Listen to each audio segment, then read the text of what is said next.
Hi friends, welcome to my channel. Anandi విషయంలో అలేఖ్య కుట్ర తెలుసుకుని ఆదిత్య ఆనందిని ఒకటి చేసి దిమ్మ తిరిగే షాక్ ఇచ్చిన సునంద. అసలు ఇదంతా ఎలా జరిగింది తెలుసుకునే ముందు ఇప్పటి వరకు మా వీడియోను కనుక లైక్ చేయకపోతే ఒక్క లైక్ చేయండి. మా ఛానల్ని సబ్స్క్రైబ్ చేసుకుని పక్కనే ఉన్న గంట సింబలపై ఆల్ అని క్లిక్ చేయండి. అప్పుడే మేము పెట్టే ప్రతి వీడియో మీరు మిస్ కాకుండా చూసేవచ్చు. ఆనంది విషయంలో అయితే ఇక ఆదిత్య ఆలోచిస్తూ ఉంటాడు. ఆనంది చాలా మంచి అమ్మాయి. అలాంటి అమ్మాయిని దూరం చేసుకోవాలి అంటే నా మనసు అంగీకరించడం లేదు అంటూ ఇక తను సంతకం పెట్టించుకున్న అగ్రిమెంట్ పేపర్స్ చూస్తూ తన మనసులో అయితే అనుకుంటూ ఉంటాడు. ఇంతలో ఇక జీవన్ అయితే చూస్తుంది. ఇదేంటి అగ్రిమెంట్ పేపర్స్ చూస్తూ ఏం ఆలోచిస్తున్నాడు అంటే కొంపతీసి అగ్రిమెంట్ పేపర్ అయినా చింపేస్తాడా అంటూ అనుకుంటూ ఉంటుంది తన మనసులో. ఇంతలో ఆనంది రావడం చూసి పక్కకైతే తప్పుకుంటుంది జీవన. ఇక ఆనంది అయితే లోపలికి వెళ్ళంగానే ఆదిత్య చేతిలో అయితే అగ్రిమెంట్ పేపర్స్ అయితే కనిపిస్తాయి. అవి చూసి ఆనంది అయితే ఇదేంటి అగ్రిమెంట్ పేపర్స్ పైకి తీశారు అంటే నన్ను ఒకవేళ వెళ్ళిపోమని చెప్తారా, ఇక నన్ను ఇక్కడ ఉండొద్దని శాశ్వతంగా తన జీవితంలోంచి వెళ్ళిపోమని చెప్తారా? ఆదిత్య గారు గనక అలాంటి నిర్ణయం తీసుకుంటే ఎట్టి పరిస్థితులు కూడా నేను తట్టుకోలేను. ఆదిత్య గారిని కానీ ఈ ఇంటిని కానీ దూరం చేసుకోలేను. నేను ఎప్పటికీ ఆదిత్య గారు భార్యగానే ఉండాలి అంటూ తన మనసులో అనుకుంటూ ఉంటుంది ఆనంది అయితే. ఇంతలో ఆనంది కంగారు పడడం చూసిన ఆదిత్య అయితే పేపర్స్ అయితే పక్కన పెడతాడు. ఎప్పుడొచ్చావా ఆనంది, ఎందుకు అలా కంగారు పడుతున్నావంటూ అడుగుతూ ఉండగా అబ్బే అదేమీ లేదు ఆదిత్య గారు, నేను నార్మల్గానే ఉన్నాను అంటూ చెప్తూ ఉంటుంది ఆనంది అయితే. నువ్వు ఎందుకు కంగారు పడుతున్నావో నాకు అర్థమైంది. నా చేతిలో ఉన్న అగ్రిమెంట్ పేపర్స్ చూసే కదా నువ్వు కంగారు పడుతున్నావు అంటూ అడుగుతూ ఉండంగానే అది అది అంటూ ఏ సమాధానం చెప్పకుండా మౌనంగా ఉండిపోతుంది ఆనంది అయితే. నాకు తెలుసు ఆనంది, నువ్వు అగ్రిమెంట్ పేపర్స్ చూసి ఇప్పుడు ఆదిత్య గారు నన్ను కానీ వెళ్ళిపోమంటారేమో, నడక వచ్చింది కదా, ఇక అవసరం తీరిపోయింది కాబట్టి నన్ను బయటికి గెంటేస్తారేమో అని నీ మనసులో అనుకుంటున్నావు కదా అంటూ అనగానే అబ్బే అదేమీ కాదు ఆదిత్య గారు, అంటే అగ్రిమెంట్ పేపర్స్ తీశారు కదా, మళ్ళీ మీరు ఏమంటారు అని కొంచెం కంగారు పడ్డానంతే అంటూ అనగానే ఇంతలో ఆదిత్య అయితే మనిద్దరి మధ్య అలాంటి భయాలేమీ లేకుండా ఉండాలి అంటే దీనికి మార్గం ఒకటే ఒకటి అంటూ ఇక అగ్రిమెంట్ పేపర్స్ అయితే చింపేస్తాడు ఆదిత్య. అగ్రిమెంట్ పేపర్ చింపంగానే ఇక ఎంతో ఆనందపడిపోతూ ఉంటుంది ఆనంది అయితే. ఇదేంటి, ఈయన నిజంగానే అగ్రిమెంట్ పేపర్ చింపేశారా, ఇది కళా నిజమా అంటూ తన మనసులో అనుకుంటూ ఉంటుంది ఆనంది. ఇది కళా నిజమా అంటూ ఇక అనుకుంటూ ఉండంగానే ఇంతలో ఆదిత్య అయితే ఏమైంది ఆనంది, ఇప్పటికీ నువ్వు నమ్మలేకపోతున్నావా అంటూ అడుగుతూ ఉండంగా అవును ఆదిత్య గారు, నిజమే, నేను నమ్మలేకపోతున్నాను అంటూ చెప్తూ ఉంటుంది ఆనంది అయితే. ఇది నిజమే ఆనంది, నేను మన ఇద్దరి మధ్య ఉన్న అగ్రిమెంట్ పేపర్స్ చింపేశాను. ఎందుకంటే ఈ ఇంటికి తగిన కోడలివి నువ్వు, అందరినీ ఎంతో బాగా అర్థం చేసుకుంటావు, నాకు తగిన భార్యవి, నన్ను ఎంతో ప్రాణంగా చూసుకుంటావు. నీకన్నా ప్రేమించే అమ్మాయి నా లైఫ్లోకి ఎవరు కూడా రారు. నువ్వు నన్ను అంత ప్రాణంగా ప్రేమిస్తున్నావు. మనం ప్రేమించిన వాళ్ళకన్నా మనల్ని ప్రేమించే వాళ్ళని పెళ్లి చేసుకుంటేనే జీవితం ఆనందంగా ఉంటుందని ఇంతకు ముందు పెద్దలు చెప్తూ ఉంటే ఏంటో అనుకున్నాను. ఇష్టం లేకుండా ఎలా చేసుకుంటారు, ఎంత ప్రేమించే వాళ్ళైతే మాత్రం మన మనసుకి నచ్చాలి కదా అని అనుకునేవాణ్ణి. కానీ అలా ఎందుకన్నారో ఇప్పుడు అర్థమైంది.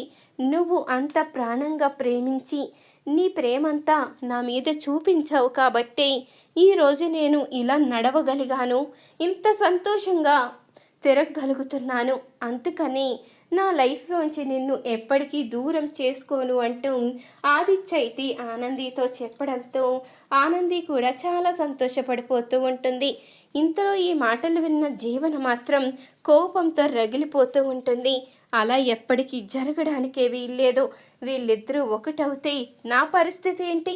వీళ్ళిద్దరూ భార్యాభర్తలుగా ఒకటై ఇంటికి వారసులనిస్తే ఎప్పటికీ కూడా నేను అనుకున్నది సాధించలేను. అలా జరగడానికి వీల్లేదు అంటూ ఆలోచిస్తూ ఉంటుంది జీవన అయితే. ఇంతలో ఆదిత్య ఆనంది ఇద్దరు కూడా ఆఫీస్కి అయితే వెళ్తారు. అవును, ఆ రోజు అత్తయ్య ఏదో ఫైల్ ఇచ్చింది కదా, ఆ ఫైల్లో ఏముందో తెలుసుకోవాలి. అప్పటి నుంచి నేను ఆ ఫైల్ గురించే వెతకడం మానేశాను. ఇప్పుడు ఆనంది బావగారు ఇద్దరు కూడా ఇంట్లో లేరు కాబట్టి ఆ ఫైలు వెతకాలి అంటూ ఇక జీవన్ అయితే ఫైలు వెతుకుతూ ఉండగా డైరీ ఇక అలేఖ్య ఫోటో అయితే కనిపిస్తుంది. ఆ రెండు చూసి డైరీ చదివిన జీవనకైతే మొత్తం అర్థమైపోతుంది. అవును, ఈ అమ్మాయి అక్కడున్న దివ్య కదా, అంటే ఆనంది కావాలనే ఈ అమ్మాయిని అక్కడ ఉంచిందన్నమాట. ఈ విషయం ఆదిత్యకి కూడా తెలిసుండదు. నేను వెంటనే ఈ విషయాన్ని చెప్పేయాలి అంటూ ఇక ఆదిత్య ఫోటో తీసుకుని దివ్య దగ్గరికి అయితే వెళ్తుంది జీవన. ఇక ఆదిత్య ఫోటో చూపించంగానే ఉన్నట్టుండి కళ్ళు తిరిగి పడిపోతుంది అలేఖ్య అయితే. ఇక మొహం పైన నీళ్లు జల్లి, ఈ ఫోటోలో ఉన్న వ్యక్తి ఎవరో ఇప్పటికైనా గుర్తుకు వచ్చిందా? నువ్వు ప్రాణంగా ప్రేమించిన వ్యక్తి, నిన్ను ప్రాణంగా ప్రేమించిన వ్యక్తి ఇప్పుడు ఈ మనిషిని ఆ ఆనంది సొంతం చేసుకోవాలని చూస్తుంది. అక్కడ నిన్ను ప్రాణంగా ప్రేమిస్తున్నానని చెప్పినా తన మెడలో అవకాశం కొద్దీ తాళి కట్టించుకుని నీ స్థానాన్ని తను దోచుకోవాలని చూస్తుంది. ఎప్పటికైనా ఆ ఇంటి కోడలి స్థానం నీదే కదా, మరి అలాంటప్పుడు నువ్వు ఆ ఇంటికి రాకపోతే ఎలాగా? నువ్వు ప్రేమించిన వ్యక్తిని దక్కించుకోకపోతే ఎలాగా? నువ్వు ప్రేమించిన వ్యక్తిని దక్కించుకో. నువ్వు ఇద్దరూ కూడా సంతోషంగా ఉండాలి అంటే నేను చెప్పినట్టు నువ్వు చెయ్యాలి. వెంటనే వెళ్ళి ఆదిత్యకి కనిపించు. అప్పుడు ఆదిత్య ఖచ్చితంగా నిన్నే కోరుకుంటాడు అంటూ చెప్పంగానే ఇప్పుడే వస్తాను పద అంటూ ఇక జీవనైతే చెప్పంగానే కలేకి వెంటనే బయలుదేరుతుంది. ఇంతలో ఇక ఇద్దరు కూడా ఇంటికైతే వస్తారు. ఇక ఆదిత్య ఆనంది రాకపోవడంతో జీవనైతే చెప్తూ ఉంటుంది, నేను నిన్ను తీసుకొచ్చినట్టు తెలిస్తే ఊరుకోరు, నువ్వే లోపలికి రా అంటూ జీవనైతే ముందు లోపలికి వెళ్ళిపోతుంది. ఇంతలో ఇక అలేఖ్య అయితే ఆలోచిస్తూ ఉండగా అలేఖ్యనైతే ఇక సునంద అయితే చూసేస్తుంది. ఇక సునంద చూడంగానే ఒక్కసారిగా షాక్ అవుతుంది సునంద అయితే. ఏంటి ఇలా వచ్చావని సునంద అయితే అలేఖ్యను అడుగుతూ ఉంటుంది. మీకోసమే వచ్చాను, నన్ను ఆదిత్యాను విడదీశారు కాబట్టి నేను ఆదిత్యాన్ని దక్కించుకోవడానికి వచ్చాను అంటూ అనంగానే ఇన్ని రోజులు మాయమైపోయి ఇప్పుడెందుకు వచ్చావని అడుగుతూ ఉంటుంది సునంద. ఇన్ని రోజులు మాయమవ్వలేదు, నాకు యాక్సిడెంట్ అయింది. మీ కోడలు ఆనందియే కాపాడి వాళ్ళ పుట్టింట్లో పెట్టింది. ఇప్పటి వరకు నాకు గతం గుర్తుకు లేదు, ఇప్పుడే గతం గుర్తుకు వచ్చింది. నా ఆదిత్యాన్ని సొంతం చేసుకుంది కాబట్టి నన్ను వాళ్ళ ఇంట్లో పెట్టింది తప్పు చేశానని తెలుసుకుని అందుకనే నాదిచ్చాను నేను దక్కించుకోవాలని వచ్చాను అంటూ అనంగానే, అంటే నేను యాక్సిడెంట్ చేసింది దీనిక? ఇన్ని రోజులు పద్మం ఇంట్లో ఉన్నది అలేఖ్య, నేను చూడక అసలు నిజం తెలుసుకోలేకపోయాను అంటూ తన మనసులో అనుకుంటూ ఉంటుంది. ఏంటండి, నేను ఆదిత్యాన్ని నా సొంతం చేసుకుంటాను అంటే మీరేంటి ఆలోచించుకుంటున్నారు అంటూ అనంగానే, నేనా ఈ ఆలోచించుకోవడం ఏంటి? నువ్వు ఆదిత్య జీవితంలోకి వస్తాను అంటే నేనెలా ఊరుకుంటాను? ఎప్పటికీ ఊరుకునే ప్రసక్తే లేదు. ఎప్పటికీ నా కోడలు ఆనందియే. ఆదిత్య ఆనంది ఇద్దరూ కలిసి సంతోషంగా ఉండాలి.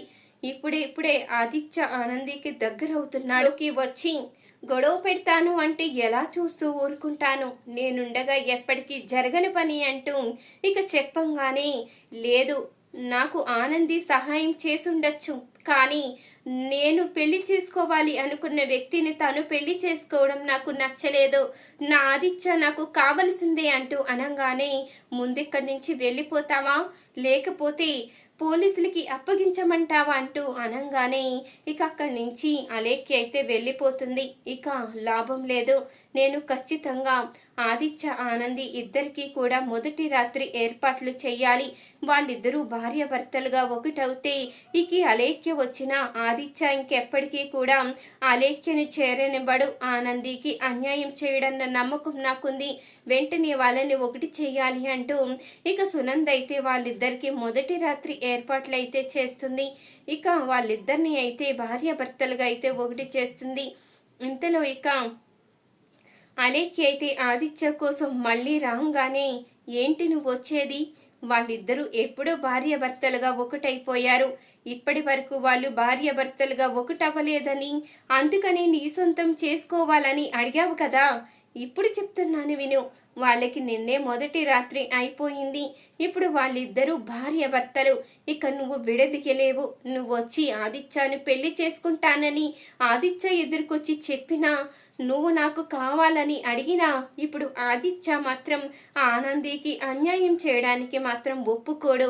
ఇక నువ్వు వెళ్ళిపోవచ్చు అంటూ సునంద అయితే అలేఖ్యకు షాక్ ఇస్తుంది. చూసారు కదా ఫ్రెండ్స్, రాబోయే కథలో ఖచ్చితంగా ఇలాగే జరగబోతుంది. ఇలాగే జరగాలి అనుకునేవారు మా వీడియోని తప్పకుండా ఒక లైక్ చేయండి. మా ఛానల్ని సబ్స్క్రైబ్ చేసుకుని పక్కనే ఉన్న గంట సింబలపై ఆల్ అని క్లిక్ చేయండి. అప్పుడే మేము పెట్టే ప్రతి వీడియో మీరు మిస్ కాకుండా చూసేవచ్చు.